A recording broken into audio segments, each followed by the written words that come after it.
The autumn sunlight streamed through the tall windows of Healy Hall, casting long rectangles of golden light across the polished wooden floors of the lecture room. Barron Trump slid into his usual seat in the third row, close enough to hear clearly, but not so close as to draw unnecessary attention. At 21, he had grown into his height, his 6'7" frame no longer the gangly teenagers that had once been fodder for tabloids. His dark hair was neatly trimmed, and he wore a simple navy Georgetown sweatshirt and khaki pants, intentionally understated. As a sophomore majoring in international relations, Barron had developed a system for navigating campus life as the son of one of the most polarizing presidents in American history. Keep his head down, do the work, avoid confrontation. Let his academic performance speak for itself. So far, the strategy had served him well. Most professors at Georgetown maintained professional detachment, and while he occasionally caught whispers or glances from fellow students, the novelty of his presence had largely worn off during his freshman year. Political ethics and modern leadership, taught by Professor James Mitchell, had initially seemed like any other course. The syllabus was balanced, promising examinations of leadership styles across the political spectrum. Mitchell himself had impressive credentials: a PhD from Yale, numerous published papers on ethical governance, and 20 years of teaching experience. Today, however, something felt different as Barron opened his laptop and arranged his coffee and notebook on the small desk. Professor Mitchell stood at the podium reviewing his notes, glancing up occasionally as students filed in. When his gaze fell on Barron, there was a flicker of something, recognition, calculation, before he looked away. "Good morning, everyone," Mitchell began precisely at 10 a.m., his voice carrying the practiced projection of a veteran lecturer.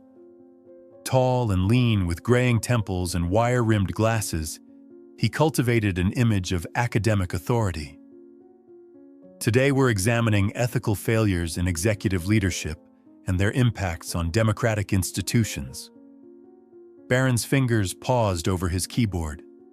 They weren't scheduled to reach this topic until next week, according to the syllabus.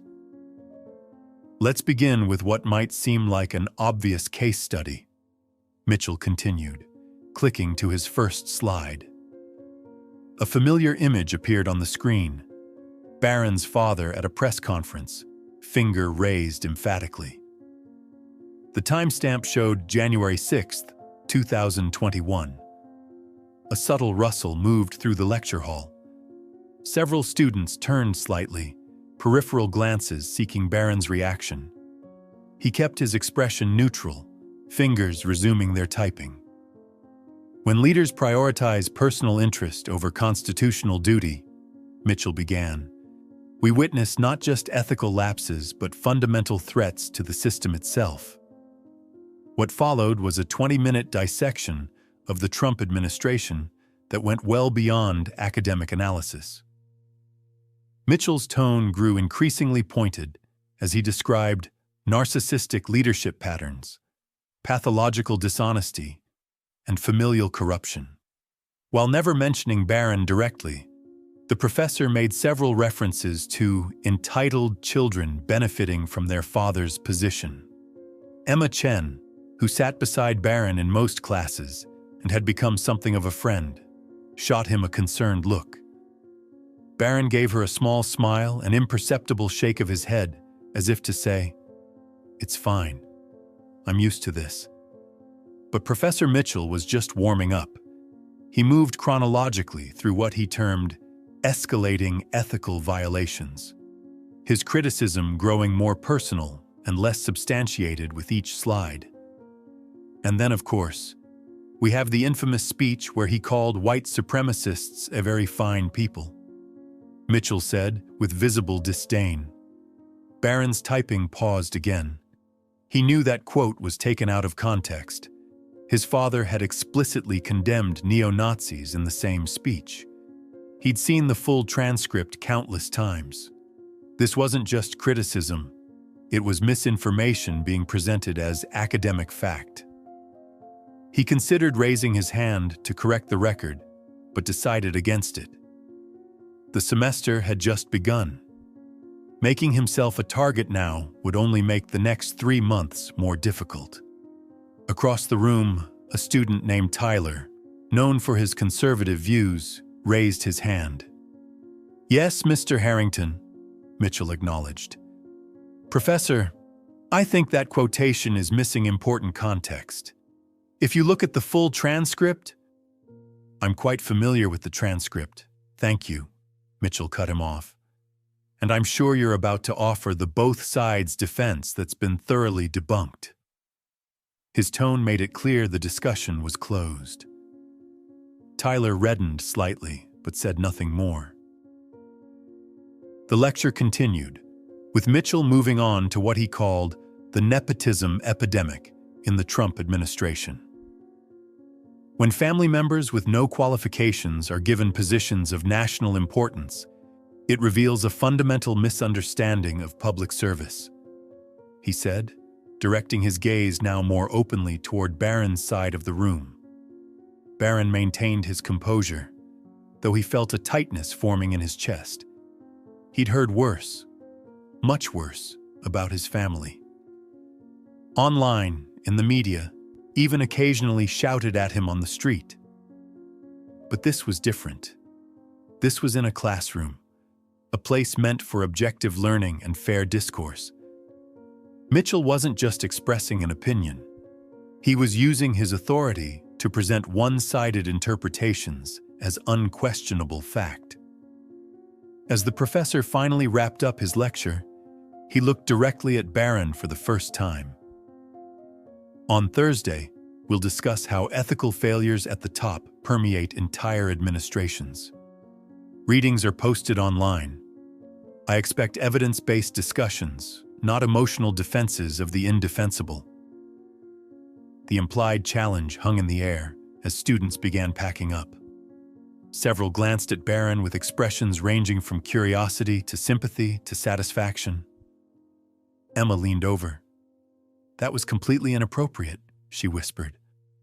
"Are you okay?" Barron closed his laptop and gave her a genuine smile. "I'm fine. Really." "You should say something to the department head," she persisted. "That wasn't teaching. That was a Tuesday." Barron finished for her with a small laugh. "Trust me, I've heard worse at Sunday dinner." As they walked out into the Georgetown courtyard, the autumn air crisp against their faces, Barron considered his options. He could complain, switch classes, or just endure. None felt right. "What will you do?" Emma asked as they paused by the fountain. Barron watched the water catch the sunlight, fragmenting it into countless glittering points. "Nothing yet," he said finally. "But I'm going to prepare. If he wants evidence-based discussion, I'll give him one he won't forget." She looked at him skeptically. "You're not going to cause a scene, are you?" "Not my style," Barron replied, shifting his backpack on his shoulder. "But there's a difference between avoiding conflict and allowing falsehoods to stand unchallenged. My father taught me that much." As they parted ways for their next classes, Barron felt something he hadn't experienced in a long time. A determination to speak up, not in anger or retaliation, but in service of truth. If Professor Mitchell wanted to make this personal, he would have to be prepared for a response. Not from the son of Donald Trump, but from a student who believed that fair discourse required factual accuracy, regardless of political affiliation. His phone buzzed with a message from his mother. "How are classes going? Call me later. Love you." Barron texted back a quick, "All good. We'll call tonight." No need to worry her with this. Some battles, he was learning, were his alone to fight. 2 days later, Barron returned to Professor Mitchell's class with a folder of research he'd compiled overnight. He'd fact-checked several of Mitchell's more questionable assertions, gathering primary sources, context for truncated quotes, and policy outcome data. Not to create conflict, but to be prepared. The lecture hall buzzed with an unusual energy. Word had spread about Tuesday's thinly veiled attack, and several students from other sections had slipped in to witness whatever might unfold today. Barron noticed a few phones positioned suspiciously, ready to record any confrontation. Emma slid into the seat beside him. "Half the political science department is talking about Tuesday," she whispered. "Mitchell's never been this obvious before." Barron shrugged. "Let's see if today's different." It wasn't. Professor Mitchell arrived with a determined set to his jaw, launching immediately into what he called familial corruption in modern politics. His examples were theoretically diverse: the Kennedys, the Bushes, the Clintons, but he lingered longest and most caustically on the Trumps. "When examining nepotism's impact," Mitchell said, pacing before the whiteboard, "we must consider not just appointed positions, but the broader influence of family connections on policy and business interests." He clicked to a slide showing the Trump family. Barron was included in the image, though he'd had no role in the administration. "The exploitation of family brand for personal enrichment represents a particularly troubling ethical breach," Mitchell continued, his gaze drifting toward Barron. "It suggests a fundamental misunderstanding of public service versus private gain." A student near the front, Jessica, the editor of the campus newspaper, raised her hand. "Professor, isn't Barron Trump in this class? Seems like this could be creating a hostile learning environment." Mitchell's smile didn't reach his eyes. "I appreciate your concern, Ms. Lawson, but I'm discussing documented historical events. The presence of individuals with personal connections to our subject matter doesn't exempt those topics from academic scrutiny." He paused. "Although I suppose having a famous last name doesn't guarantee understanding of complex political realities." The statement hung in the air, direct, personal, unmistakably crossing the line from academic critique to targeted insult. The classroom fell silent.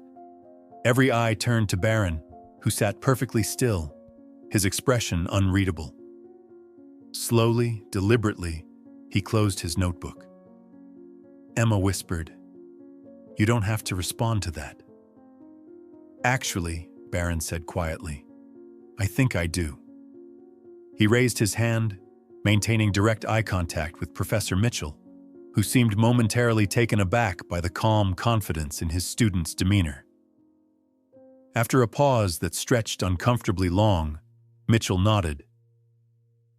"Mr. Trump, you have something to contribute?" Barron stood, his height making him impossible to dismiss or ignore. He spoke not with anger, but with a measured composure that commanded attention. "Professor Mitchell, would you mind if I offered a perspective on this topic?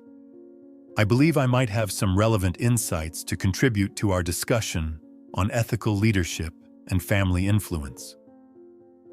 Mitchell hesitated, seemingly caught between academic obligation to encourage student participation and awareness that he might have overplayed his hand.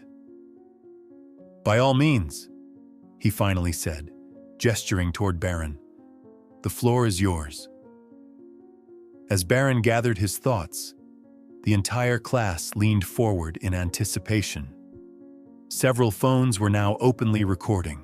Whatever happened next would undoubtedly circulate beyond these walls. "Thank you, Professor," Barron began, his voice steady and clear. "I'd like to address some of the points you've raised today, if I may." The classroom was silent as Barron Trump stood, composed and dignified. Phone cameras continued recording discreetly. This moment would undoubtedly find its way to social media within hours. Professor Mitchell crossed his arms, a defensive posture that betrayed his discomfort, despite the confident tilt of his chin. But first, I want to acknowledge something important, Barron began, his voice measured and clear. Political disagreement is not only normal but essential in academic settings. I didn't come to Georgetown expecting everyone to share my family's views or to avoid critical discussions about my father's presidency. He paused, making brief eye contact with several classmates before continuing. That said, I believe fair discourse requires contextual accuracy. Several statements presented as fact in our recent lectures contain significant omissions or mischaracterizations that I feel obligated to address. From his folder, Barron withdrew several printed pages, not hastily gathered talking points, but organized research with highlighted citations. Regarding the "every fine people" quote mentioned on Tuesday, he said, holding up a transcript. The full statement included this line immediately after. I'm not talking about the neo-Nazis and white nationalists, because they should be condemned totally. This doesn't appear on the slide you presented. Professor Mitchell shifted his weight, opening his mouth to interject, but Barron continued respectfully but firmly. Additionally, when discussing economic outcomes, you cited unemployment figures from 2017, but not the pre-pandemic numbers from 2020, which showed record low unemployment for African Americans, Hispanic Americans, and women. He placed a printout of Bureau of Labor Statistics data on the desk beside him. I've compiled similar contextual information for several other points raised in these lectures, Barron said, gesturing to his folder. I'm happy to share these sources with anyone interested in examining multiple perspectives. Murmurs spread through the classroom. This wasn't the emotional outburst some had anticipated. It was a methodical, evidence-based response delivered without a hint of resentment or defensiveness. Barron's tone softened slightly as he continued. Beyond specific policy disagreements, I'd like to address something more personal, if I may. The room grew quieter still. Growing up in a politically divided country has given me a unique perspective. I was 10 years old when my father was elected president. I've witnessed firsthand how the same events can be interpreted completely differently depending on one's political framework. He paused, looking directly at Professor Mitchell now. What I've learned is that separating policy disagreements from personal attacks isn't just about civility. It's about intellectual integrity. When we dismiss those we disagree with as inherently corrupt, unintelligent, or malicious, we lose the opportunity to understand the legitimate concerns that drive different perspectives. Emma nodded approvingly from her seat, while several other students appeared to be reconsidering their expectations of the former president's son.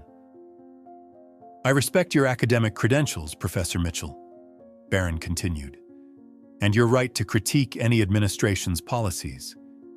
But I believe we all benefit from distinguishing between evidence-based analysis and characterizations that seem designed to provoke, rather than illuminate. Barron gathered his papers and prepared to sit down.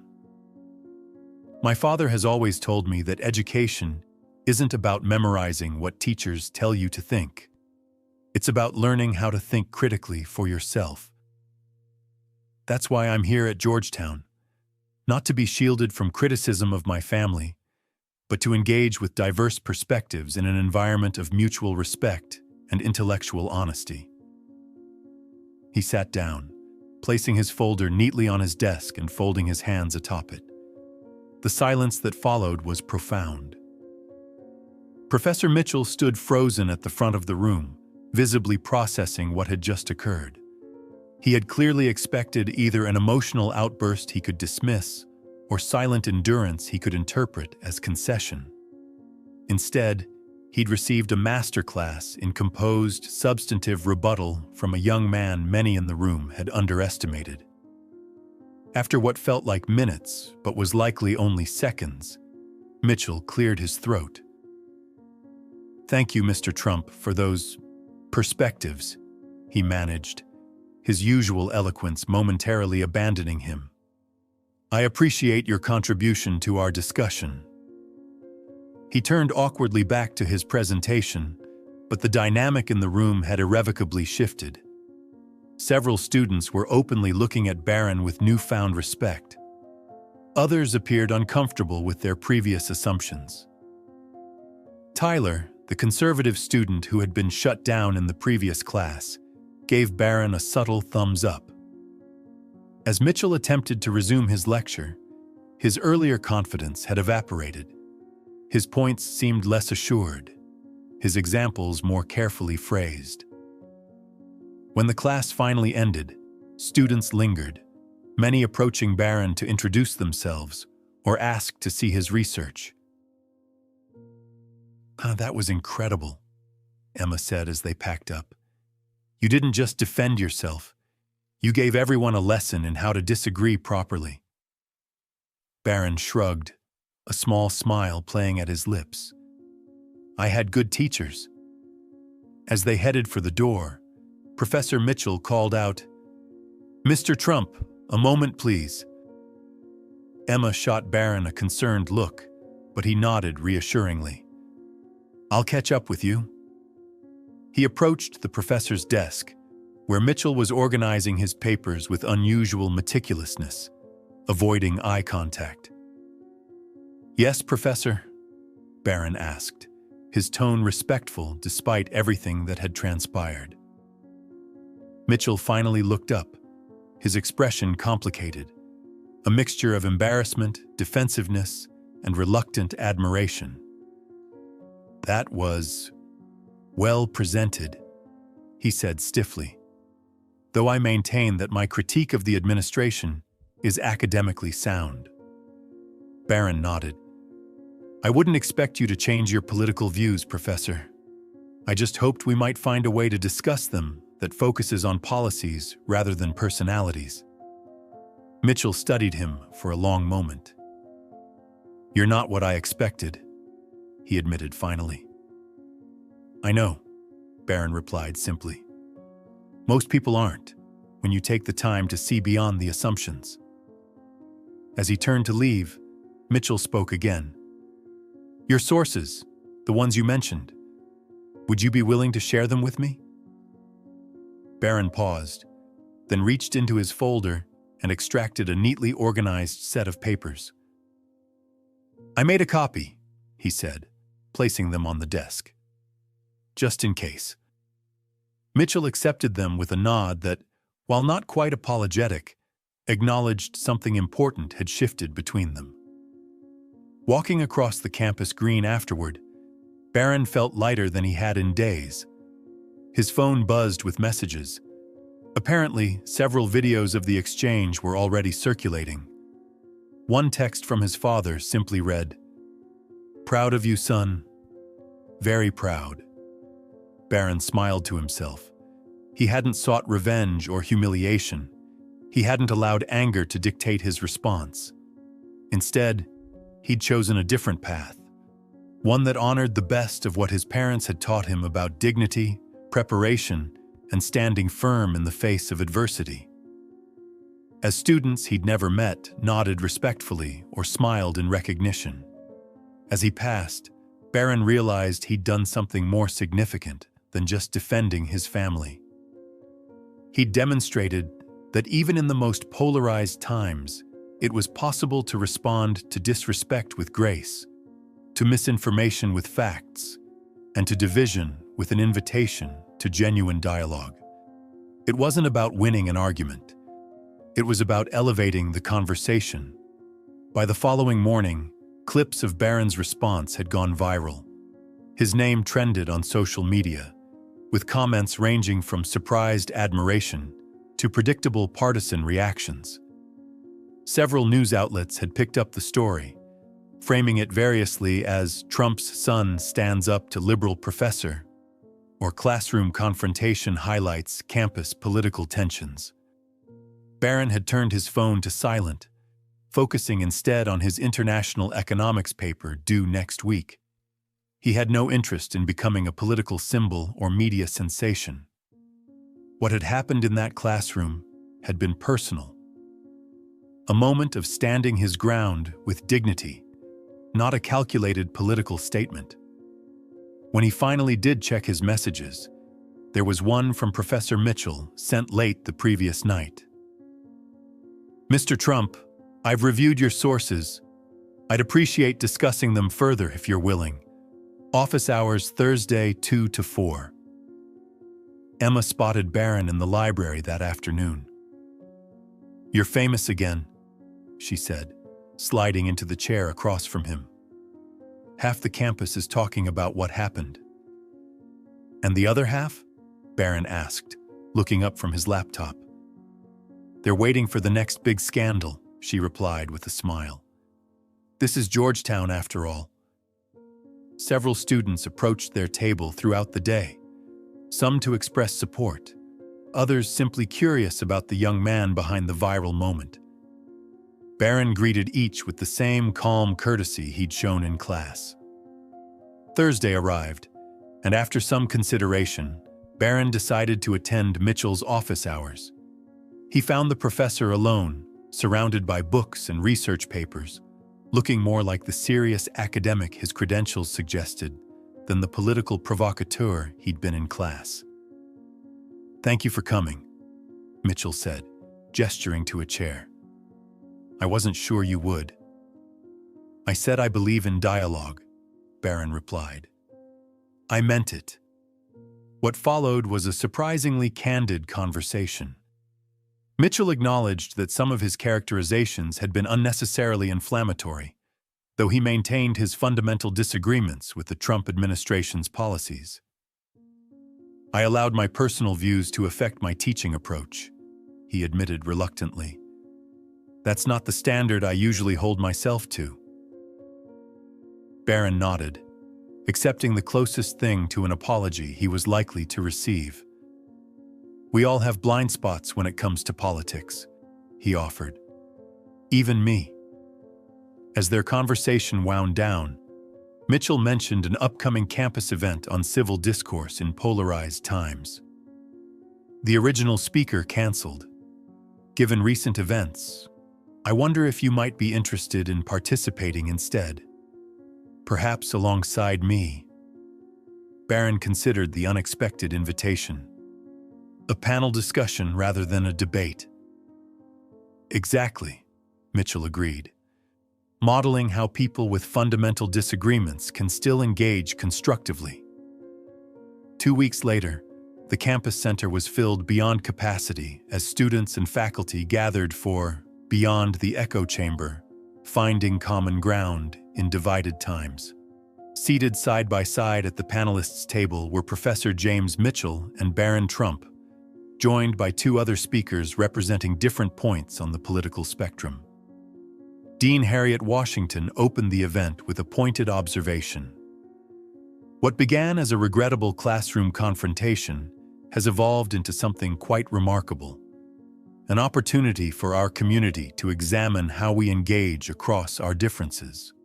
As Mitchell and Barron took turns addressing questions about media echo chambers, confirmation bias, and the challenges of separating policy critique from personal attack, the audience witnessed something increasingly rare in American political discourse: respectful disagreement. "My father always says that strong opinions, strongly defended, are essential to democracy," Barron noted during the discussion. "But so is the ability to see your opponents as people worthy of basic respect. We can dispute ideas without demonizing individuals." Mitchell nodded. "And as educators, we have a particular responsibility to model this distinction. When we fail, as I did, we undermine our core mission." After the event, several faculty members approached Barron to commend his poise and articulation. A professor of constitutional law invited him to speak to her class about growing up at the center of political polarization. The student government president suggested a series of cross-partisan dialogues based on the panel's approach. That evening, as Barron walked back to his dorm under a clear autumn sky, he reflected on how differently things might have unfolded had he responded with anger or sought public revenge against Mitchell. A momentary satisfaction, perhaps, but nothing of lasting value would have emerged. His phone buzzed with a text from his mother. "Watched the panel discussion online. So proud of the young man you've become." Barron smiled. The lessons from his unusual upbringing had served him well, though perhaps not in the ways anyone might have predicted. In a world quick to anger and slow to listen, he had found strength in something more powerful than outrage: the quiet confidence that comes from facing disrespect with dignity and transforming conflict into opportunity. What had begun as an attempt to humiliate him had instead revealed his character. And in that revelation, Barron Trump had offered his classmates, his professor, and perhaps even a small corner of American political culture, something increasingly precious. An example of grace under pressure, and a reminder that even in the most divisive times, the higher ground remains accessible to those willing to seek it.